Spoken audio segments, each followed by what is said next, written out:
All right, how's everybody doing? This is Robert from Breaking the Chain. We are here in Gainesville, Florida, going right through the University of Florida's campus. The University of Florida actually is, I want to say, about it's the third largest university in America at around 55,000 students, which is a lot. I think the University of Central Florida in Orlando is actually the biggest, which has a little bit more than that, but nevertheless, this is a pretty big campus, and they're in the SEC, so athletics here is very, very big. They're into big time, especially college football. Their football stadium, Ben Hill Griffin Stadium, can seat up to about 98,000 people, which is one of the largest in America, and they sell out games. They've been really good this year with their football team. And to digital asset investor, is an Auburn alumni. I apologize, I'm here in Gainesville, but I do like Auburn too. If I was closer to Auburn, I would have filmed Auburn, but Gainesville is not that far away from me. But what we want to talk about is blockchain and education and athletics.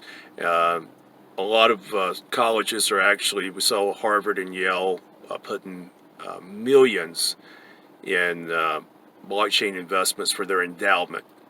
And also we've been talking about tokenizing, like, for example, college football stadiums or football stadiums in general, where you would buy a certain share of the stadium. You would own a part of it.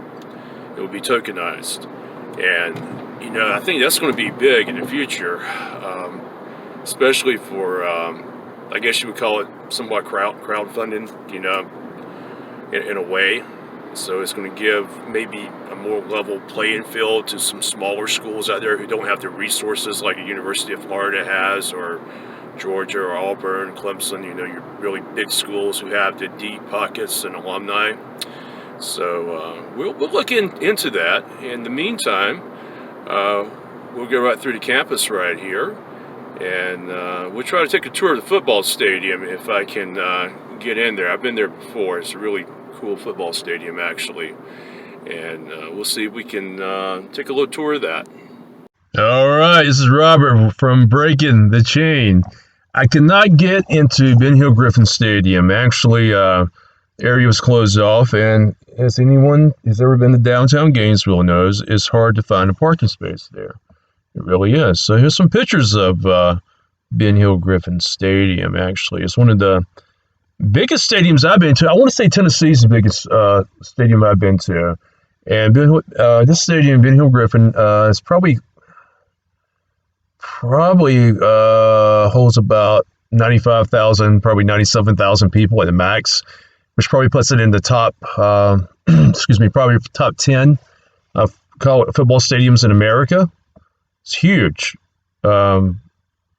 Swamp is a hard place to play football, but it's a great environment. UF has a great environment.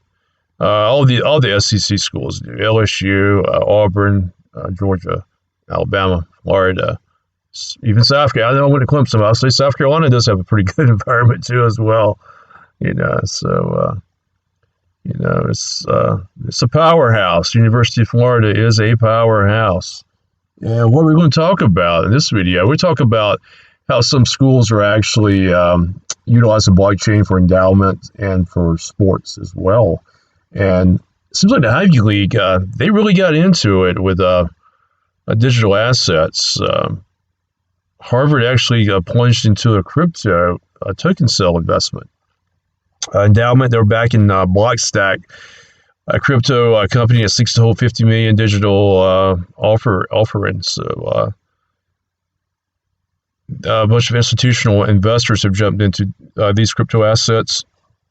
Two pension plans in Virginia invested in a venture capital fund for blockchain, while Yale University made a similar investment.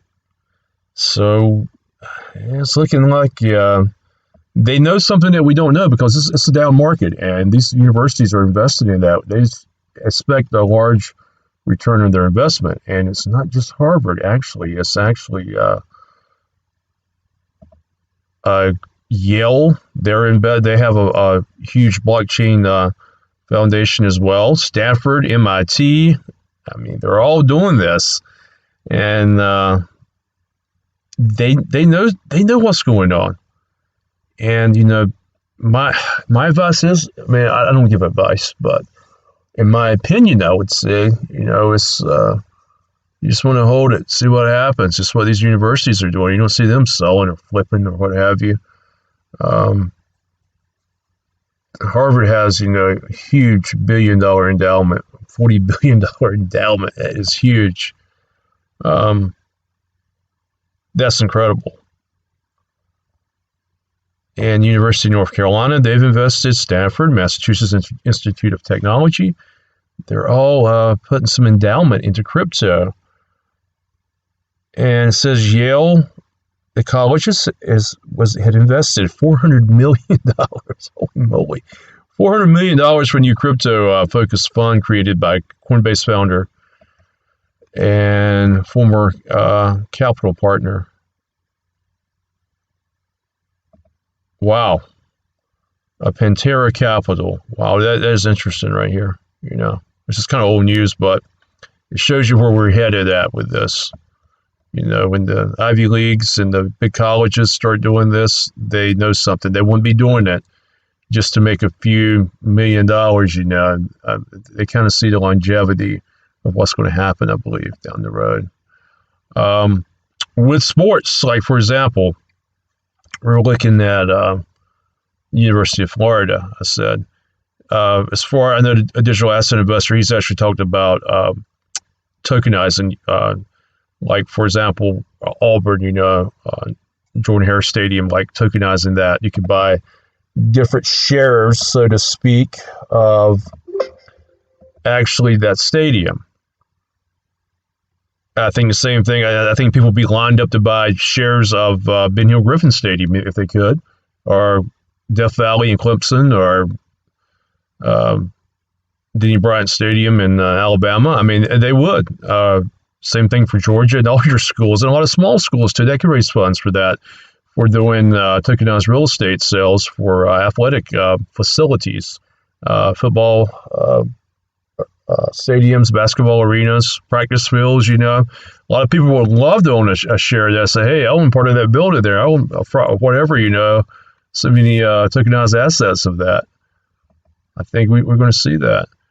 University of Florida, I was looking at what they're doing with blockchain, and Florida Blockchain Conference right here on their website, a Gator Blockchain Club. So they got their own blockchain club down there at UF. That's pretty cool. Shows where they meet at, and Gator Blockchain Club is their website. We'll take a look at that. So a lot of colleges have got their own blockchain clubs right here. University of Florida is a good school. It's a top 10 public university, actually. It shows where they meet at. Okay. It's kind of like Duke. They got a board right here. And they got partners. How about that? Uh-oh. Consensus, Chamber of Digital Commerce. So blockchain is going to be bigger than I think it's going to be bigger than what a lot of people think. That's where we're headed with that. And this is from UF right here. A Gainesville expert provides blockchain isn't for software engineers anymore. Florida High Tech Corridor. So we got the Florida Blockchain group. Actually, they've actually collaborated. Actually, Ron DeSantis, the new governor of Florida, he's actually got together and formed a blockchain. Let's see if we can find that. He's actually formed a blockchain group in Florida, actually. Ron DeSantis. Here we go. I know I just saw that article a while ago. Dun, dun, dun, dun. Here we go. He points forward to the Blockchain Task Force. How about that? So Florida's one of the states that's actually leading the way. It's a growth state, you have all these people. It's the third largest population, actually, in the United States right now. So he's appointed 4 people to a blockchain task force right now. Interesting. Very interesting. I think you're going to see other states. South Carolina has their own too, right? Has their own as well. So this is serious business. I mean, you get politicians, involved with this. So you got politicians involved. There's going to be some money to be made somewhere. So academics, sports marketing, uh, blockchain and sports marketing, advertising roundtable right here.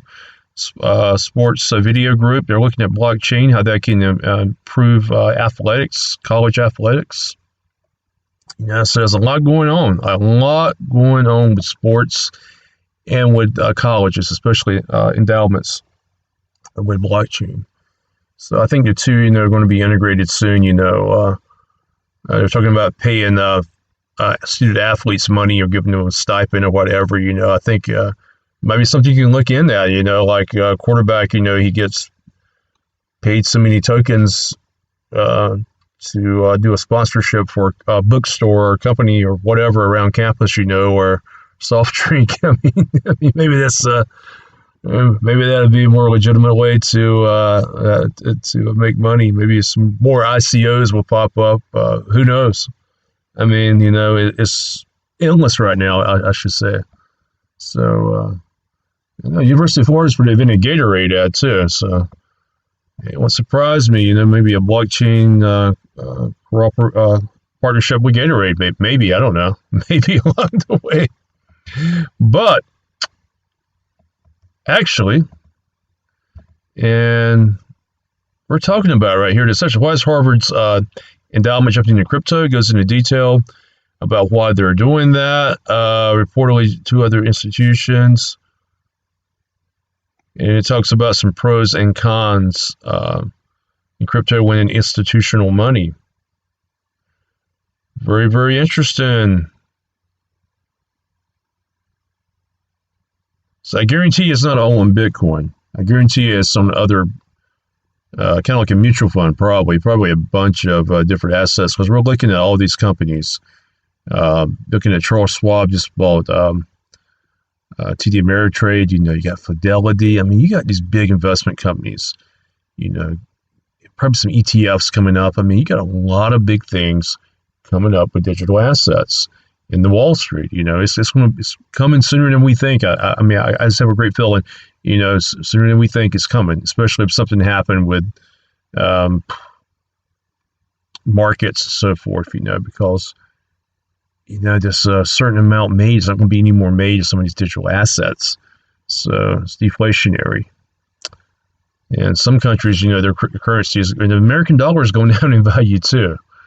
So you got to ask yourself, what is pegged to? I know it's the dollar's the world reserve, but when you have a certain amount of digital assets made, you can't produce any more. It increases like anything else. It kind of increases the value, but there's not any more made. So hopefully, we're going to see some of the good assets like with real utility go up. Very interesting. And what we'll talk about right now, we'll talk about some real estate down here in North Florida. And we're actually go down here to Ocala, This talks about Northern Florida right here. We're actually going to go in to MLS. And I hope it doesn't ask for CAPTCHA again. I don't think so. I hope not.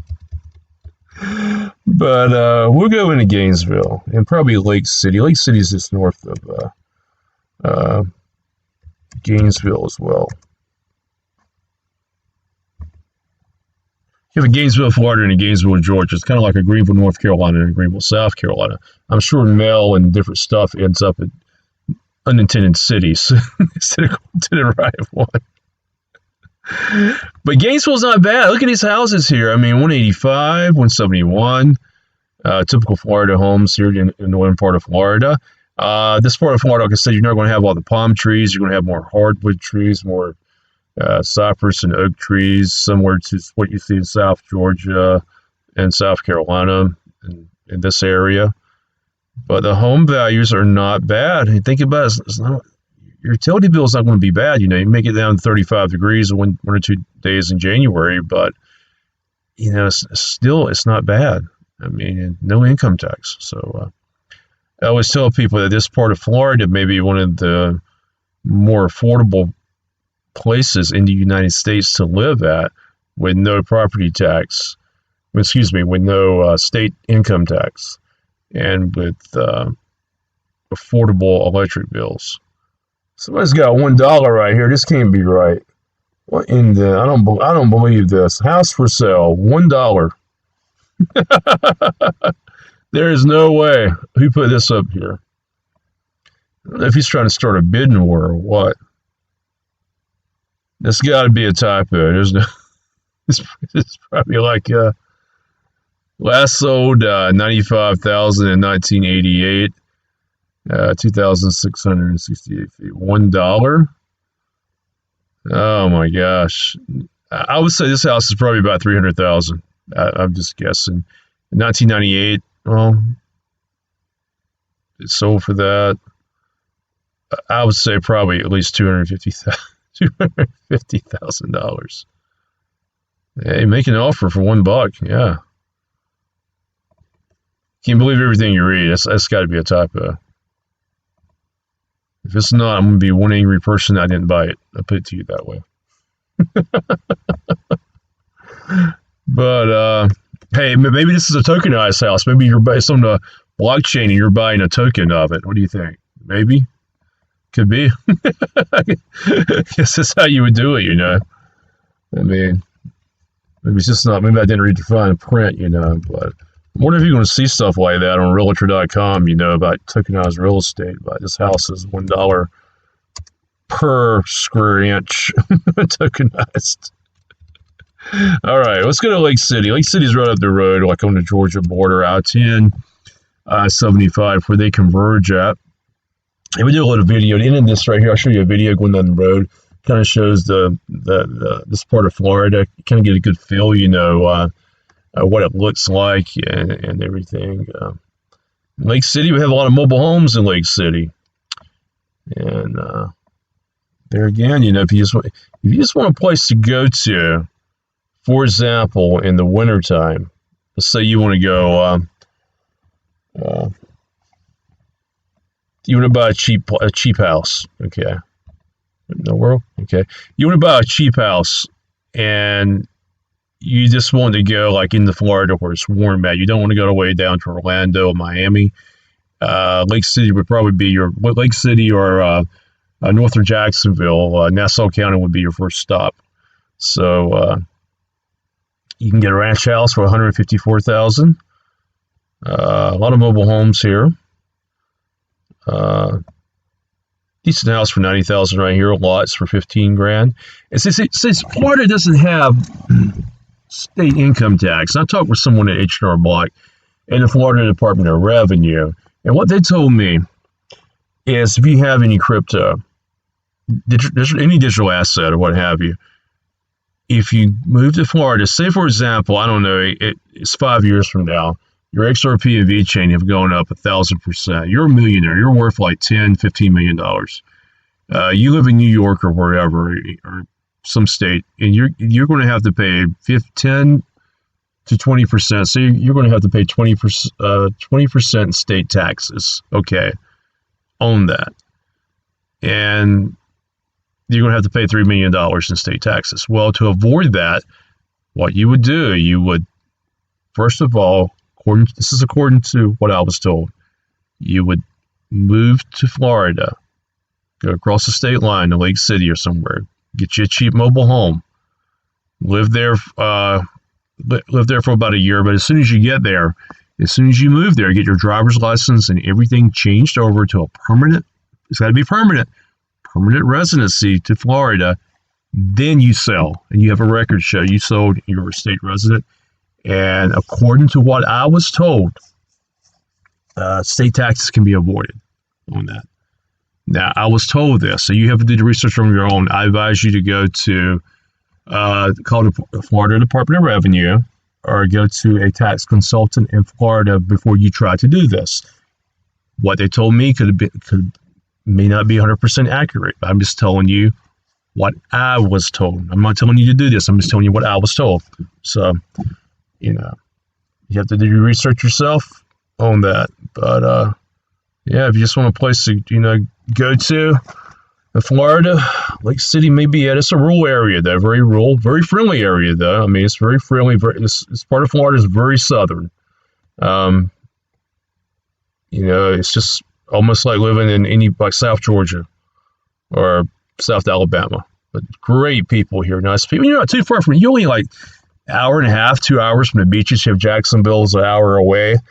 They have good beaches. You go hour and a half. You have Tallahassee, Panama City, 2.5 hours away. Panama City has some of the most beautiful beaches you're ever going to see in your life. So Gainesville is right down the road, 20 minutes away. Orlando, maybe hour and a half away, 2 hours away, something like that. Tampa, 2 hours away. So not a bad. If you don't like snow up north, it's a cool place to go. It's a nice place to go to, if you ask me. But that's what we have right here. And any questions on real estate, Lake City, Gainesville, North Central Florida, definitely hit me up at AmericanRealEstate@gmail.com. Blockchain information, Breaking the Chain USA@gmail.com. Be sure to look at the link below. Get you a Ledger Nano S for safe storage of your digital assets in a Coinbase account. Coinbase is the best. They are trustworthy. You can get somebody on the phone that talk right. If you do move away somewhere to sell your crypto, want to sell your crypto, get on the phone with Coinbase. They'll walk you through it and make sure it goes through. A lot of these exchanges won't do that. Coinbase will. That's the difference right there. They're dependable. That's all we have right now. And I appreciate your time. And thank you very much. And I will see you in the next video. Thank you so much. All right, what I'm going to do right now is show y'all some territory. This is Highway 301 coming from Gainesville. Actually, this road goes up to Yulee, Florida, Ferdinand Beach, and about a mile from the Georgia state line. It's actually a shortcut where you can avoid traffic in Jacksonville. You bypass all of Jacksonville. And this area is it's a very affordable land. I mean, you don't have any state taxes here in Florida. And the land here is not that developed, but you're only about 30 minutes from Jacksonville. You're close to Interstate 10. Then you have 295 that goes around Jacksonville. Not too far away, Orange Park area. That's 20 minutes away. And we're close to actually Stark, Florida, right here. But property here is very affordable. And even down the road toward Ocala, where your horse farms are at, property there is pretty affordable too. And I always tell everybody, in real estate, I'll get emails from people, and they'll say, I'm spending $700 a month in New York, Illinois, Michigan to pay for our electric bill. It's unbelievable. Plus, a lot of those people, they're getting taxed to death. I mean, it's state taxes in places like New York is outlandish. You don't have that here. You don't have high heat bills here. Plus, the property is affordable because you have a lot of empty property here. So, this is actually a place you may want to consider buying some, if not commercial property, maybe investment property. Lake City's not too far away. Not much between Jacksonville and Tallahassee. Lake City's like the only town. I mean, you're going a long ways and not see much of anything. You go through the Swanee River area. But it's a great area, though. But definitely check it out on my North Central Florida websites. And we're actually going to hang on to Highway 301 right here, get ready to merge up here a little bit. Talk to y'all later.